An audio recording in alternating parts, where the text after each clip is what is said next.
Hi, welcome back to day 12 of the Lawyer's Insights from Federal Prison. So I want to talk today about one of the most important lessons that I learned while I was in prison.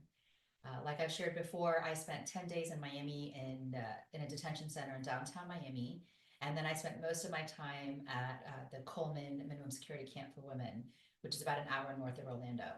But while I was at Coleman, there was a prosecutor in Tampa who asked my attorney if I would be willing to testify in another case that happened to have some relevance and similarities to the case that I was indicted for.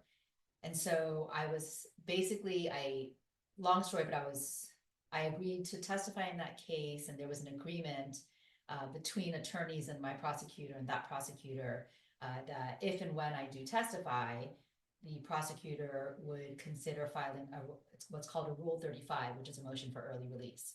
So on that basis, I was then transferred from Coleman, and again went through that horrible transport process, which I described in an earlier video, uh, and then sent, and I had to spend time in a county jail, Pasco County Jail. And the reason for that is that in Tampa, there is no federal facility to house federal inmates. So there's a contract or agreement between the Federal Bureau of Prisons with Pasco County Jail to house those inmates.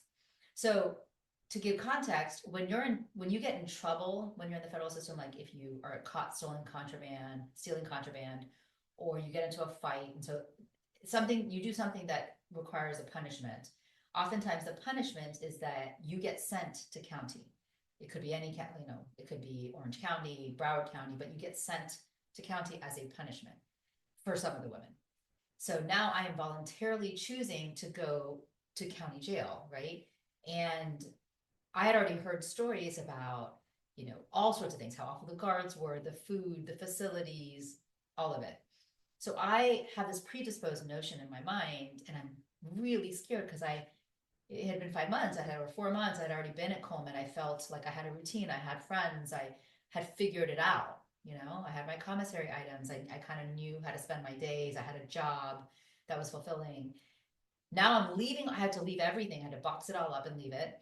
Again, I'm just in my paper clothing, and I get transported. So I went in with this predisposed notion of what the women in county jail were going to be like. And I absolutely was passing judgment on the women that I probably never would have met, in what I call my previous life. I would have thought I was better than them.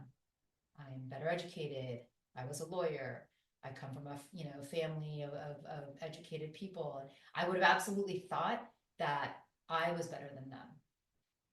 And I get there and I'm spending, I had the bottom bunk there in county, and the woman above me was a prostitute heroin dealer. And in our cube, the woman next to me in the bunk on the bottom was a homeless person who had been selling drugs. And above her, a 24-year-old meth dealer who also had been selling drugs, whose both sisters were in different housing units for the same thing. She had a 4-year-old at home. And I spent 23 days cooking, eating, praying, crying, sleeping, getting them to work out with me. And I realized, how dare I pass judgment on these women, right? Like they are just like me. And I believe, but for the grace of God, there go I.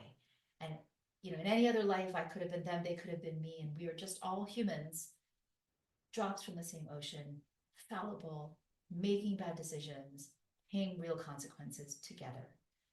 And they became my sisters.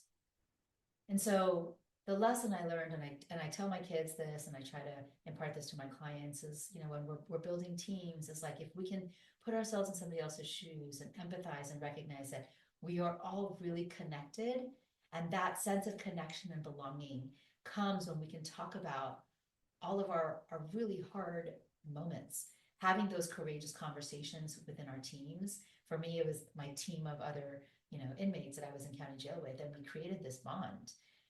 And I know that so much of the work I do with leadership teams, when we really dig deep and create the safe space for that courageous conversation to talk about the things that we might be passing judgment on somebody about, but then when we really get to know them, our perspective changes, our mindset changes, and it creates this like level of collaboration and connection. So that was one of the biggest lessons I learned, and I thought I would share with you because I get asked about it a lot. Thanks a lot.